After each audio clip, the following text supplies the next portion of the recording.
স্বামী, কি চিন্তা করছেন?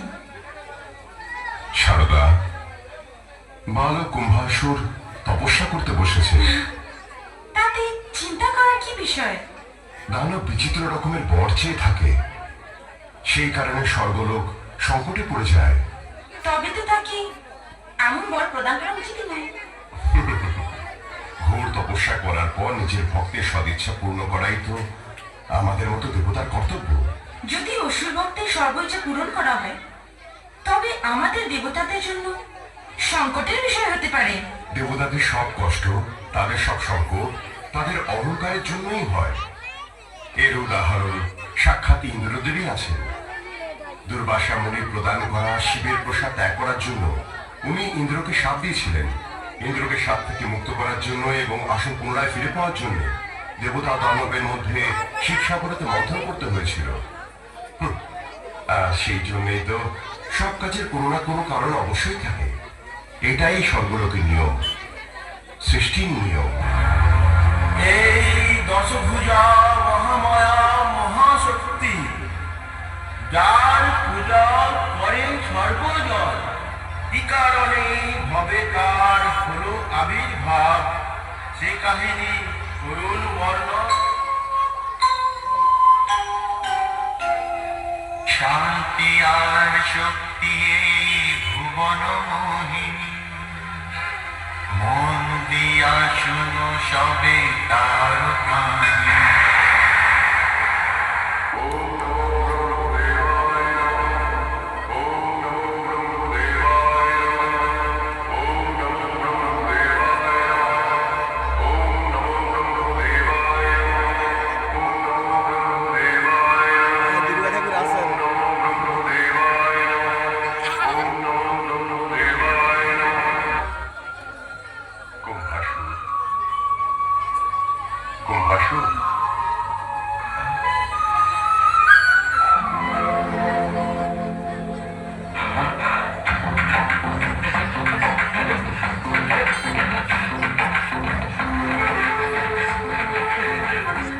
পিতামহ, ব্রহ্মদেব, আপনি করুণাময়, আপনি মহান। প্রভু, এই দানব তপস্বীকে দেখা দিতে আপনি স্বয়ং ভুলোকে আবির্ভূত হয়েছেন। আপনার দর্শন পেয়ে আমার জন্ম সার্থক হয়ে গেল প্রভু, জন্ম সার্থক হয়ে গেল। কুম্ভাসুর, এত ছোট বয়সে এত কঠিন তপস্যা করার কি কারণ বৎস? বিধাতা, আপনি তো সবকিছুই জানেন। আপনার সামান্য কৃপাতে সামান্য জীব অনেক বড় কিছু হতে পারে। আপনি মহান প্রভু, দয়া করে আমাকে কোনো বর প্রদান করুন প্রভু। কি বর তুমি চাইছো বলো কুম্ভাসুর? ব্রহ্মদেব, সুর অসুরদের দ্বারা, মুখ্য রাক্ষসগণ গন্ধর্ব কিন্নর দ্বারা, পশু পক্ষী আর প্রাণীদের দ্বারা, শুধু ইহাই নয়, কোন সিংহ পুরুষদের দ্বারাও আমার মৃত্যু যেন না হয়। আমায় এই বর প্রদান করুন প্রভু। তথাস্তু। কিন্তু বধ হইবে তোমার কেবল নারী হস্তে।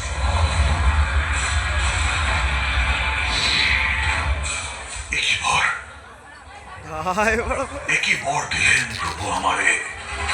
কিন্তু বর নয়, অভিশাপ সম। হে প্রভু, শেষে দিন এক সামান্য নারী বুঝিবে আমারে। বেশ, তাই যদি হয় তবে স্বর্গ মর্ত পাতাল সহ যত নারী আছে ত্রিভুবনে, সকলের কেশ ধরিয়া নিব সকলে, নিক্ষেপ করিব কারাগারে নির্দ্বিধা।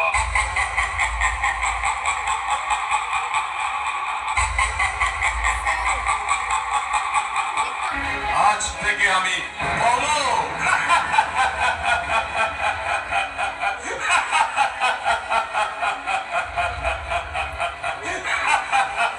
এবার সময় এসেছে পিতৃহত্যার প্রতিশোধ দিন।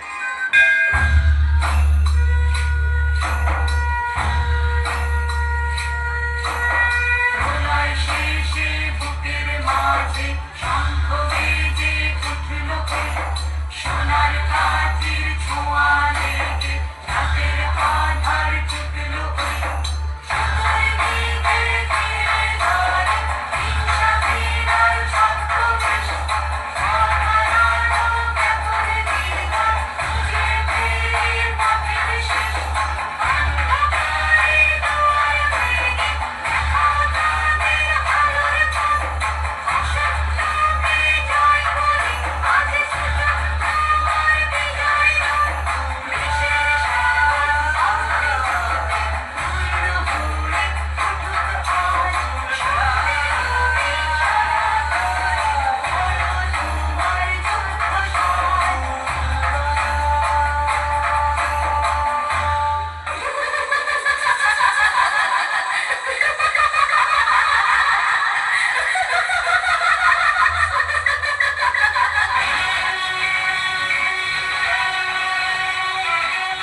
তছনছ হয়ে যাবে।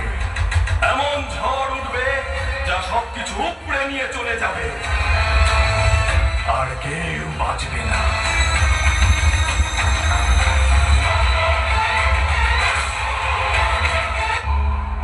আমাকে ছেড়ে দাও, আমাকে ছেড়ে দাও। আজ কোনো মা আসবে না, কেউ আটকাতে পারবে না আমাকে, মানুষ না জানোয়ার না না ভগবান। না, আমাকে ছেড়ে দাও। ছেড়ে দেব?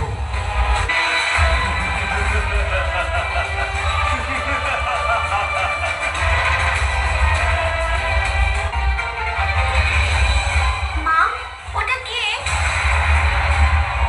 এ একজন শয়তান। মায়ের মন্দিরে মায়ের নবরাত্রির দিনে এই শয়তান এসেছে।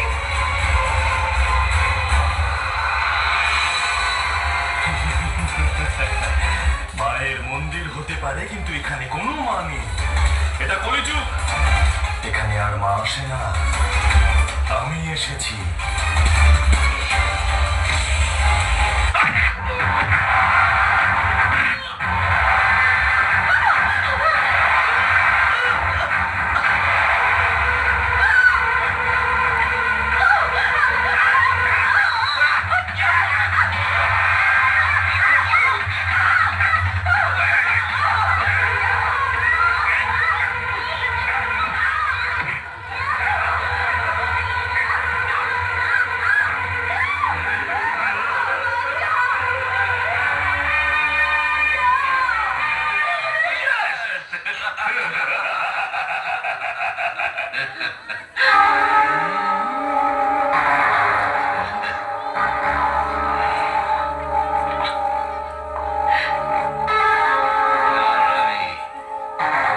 কেন রঙিন পানি আর হয়ে যা আমাদের রাত কি রানী।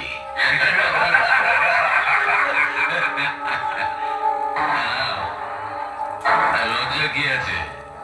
কেন দেখবে সব কিছু রঙিন লাগবে।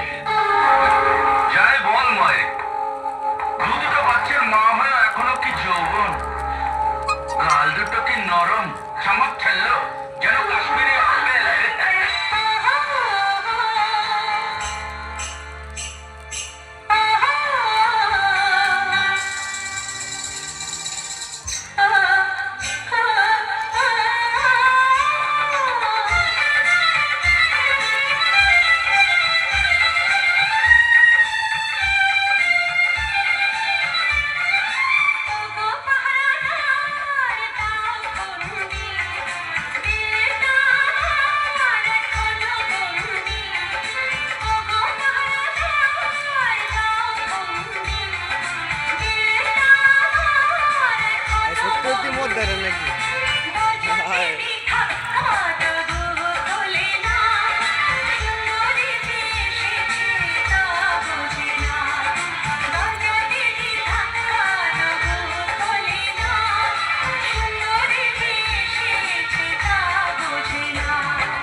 याद रख আমরা তোর এসান হালত করব কি কাল সারা শহর তোর আর তোর স্বামীর মুখে থাকবে আমার মাকে ছেড়ে দাও।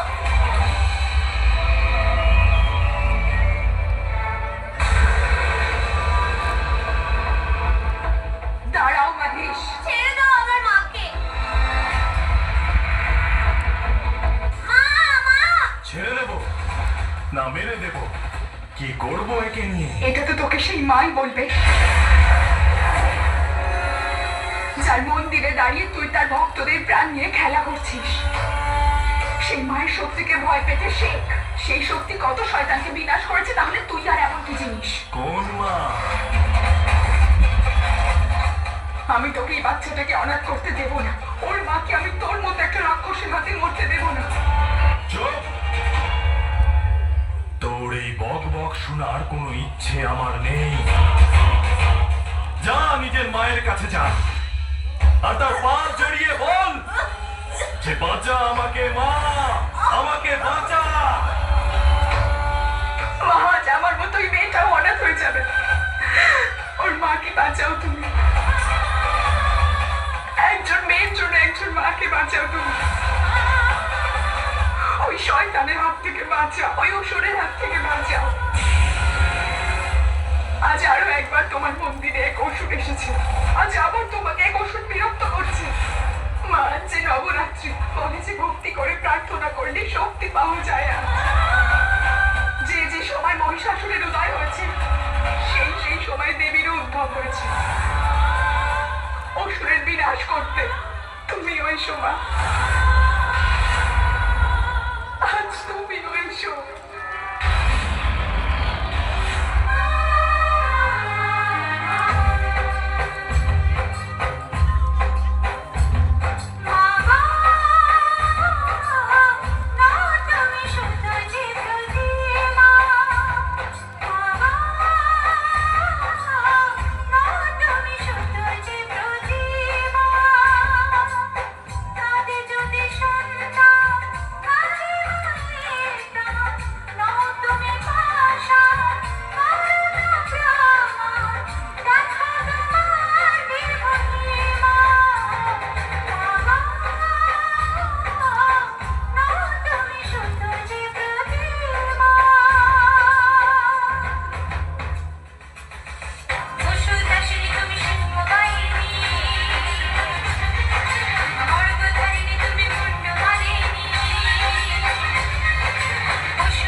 আমাকে তো ভগবানও মারতে পারবে না।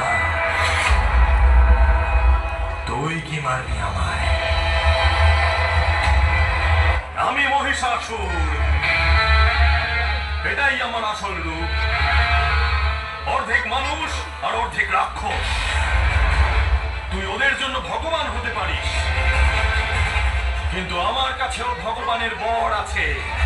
আমাকে না কোনো মানুষ মারতে পারবে আর না কোনো জন্তু। যখন শয়তান নিজের বরদান ব্যবহার করে বিনাশের জন্য, তখন সেই বরদানই তার জন্য অভিশাপ হয়ে ওঠে। ভগবান অত্যন্ত ভালো। পূজা পাঠ করে শয়তানও তাকে প্রসন্ন করতে পারে, যেমন রাবণ করেছিল, যেমন মহিষাসুর করেছিল। কিন্তু যখন অসুরেরা নিজেদের বরদানের দ্বারা বিনাশ করেছে, ওদেরও বিনাশ হয়েছে। আজ তোরও হবে। তুই আমার বিনাশ করবি? তুই আমাকে মারতে পারবি না। আমার কাছে শক্তি আছে, মহাশক্তি। তোর শক্তি অপার হতে পারে, কিন্তু তোর সামনে স্বয়ং শক্তি দাঁড়িয়ে। ব্রহ্মার তেজে ব্রহ্মাণী, বিষ্ণুর তেজে বৈষ্ণবী, শিবের তেজে শিবাঙ্গী। যখনই কোনো মহিষাসুরের উদয় হয়, তখন আদি শক্তিও উদয় হয়। আজকেও এসেছে।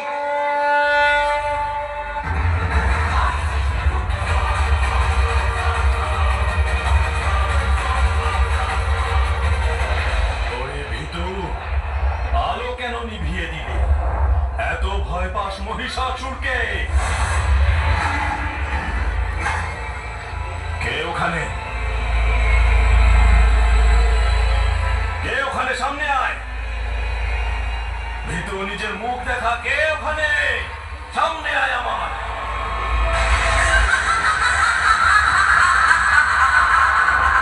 দুষ্ট, তোর ইচ্ছে কখনো পূরণ হবে না।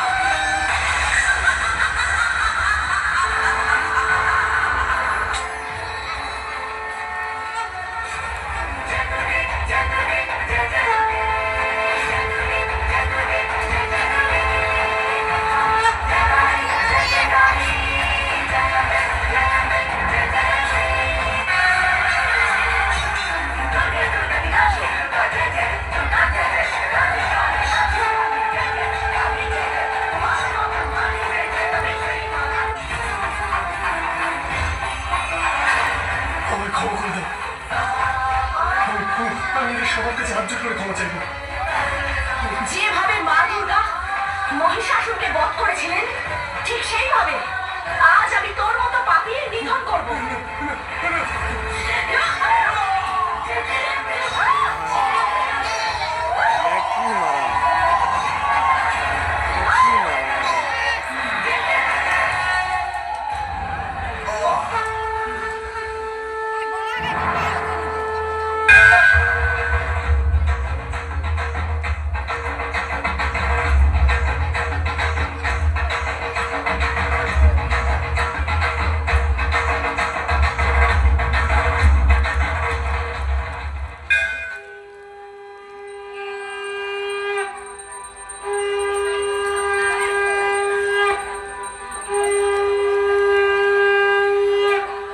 ॐ जयन्ती मङ्गलकाली भद्रकाली कपालिनी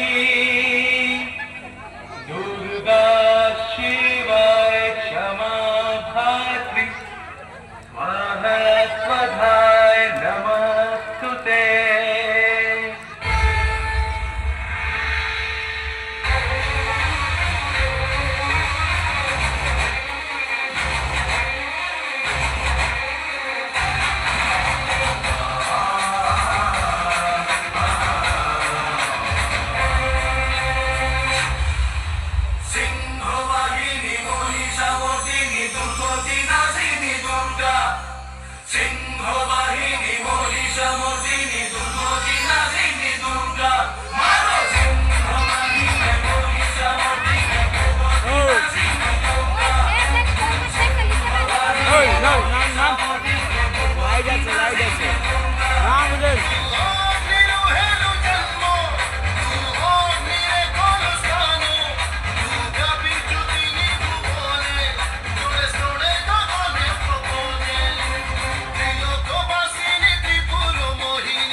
চাইবো সবাই একবার জোরদার হাতে করে সবাই সঙ্গে সরস্বতী খড়গপুরের সপ্তমীতে পূজা, ষষ্ঠীতে খড়গপুরের সপ্তমীতে পূজা, আর অষ্টমীতে বালেশ্বরী নবমীতে মজা, আর দশমীতে দশ পূজার বিদায় যাওয়ার পরে দশমীতে দশ পূজা আমার মায়ের সঙ্গে দেখা হয়েছে 1 বছর পরে। এটা কি ঠাকুর মশাই নাকি? তুই একটু সামনে দেখো। আর তুমি কি ঠাকুর মশাই নাকি? ও তুমি ঠাকুর মশাই? জল বোতলটা কি করলো? ভালো আছো? কতটা ভালো আছো? ফাটাফাটি তো ঠাকুর কথা। তুই চাইবে ঠাকুর মশাইয়ের জন্য সবাই একবার ছোট করে হাতে তালি করে সবাই রাখছো। আরে ঠাকুর মশাই এটা এটা তোর ডিস আনবে না। তো তোর এই ডিসে কোন চ্যানেল ধরে বলতে পারবে কি? কোন চ্যানেল ধরে বলতে পারবে?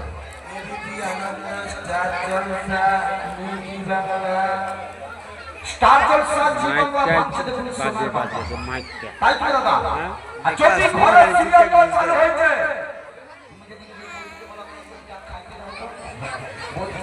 তুমি আপনি দাঁড়া এই একটা করে তারপরে আমি কি ঠিক না ভাই বহুত হাসি লাগা যেন তবে কচ্ছি ধর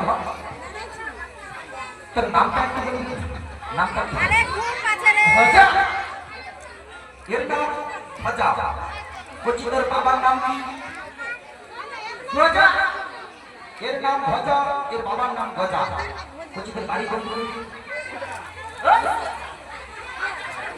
এর নাম ভজা, এর বাপের নাম গজা, বাড়ি ঔষধা।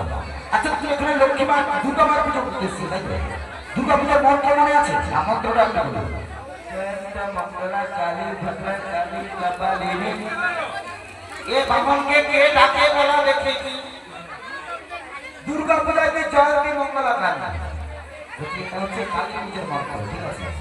জয়ন্তী মঙ্গলা কালী ভদ্রা কালী কপালিনী দুর্গা সমাধান সুধা নমস্তে। পুজো করেছিস পিছনে থেকে ঘর ভেতরে চল সমস্ত শিক্ষা শুনেছি ভীষণ যেখানে মঞ্চ মাধি তোমার দাদা ভাইদের বলি বস দাদা একটা কথা বলি দাদা ভাই টোটাল স্টাফ এই যে গ্রুপটা হয়েছিল টোটাল স্টাফ কিন্তু ছিল ঠিক আছে এবার স্টাফকে সিন্ধুকটা কত রকম রয়েছে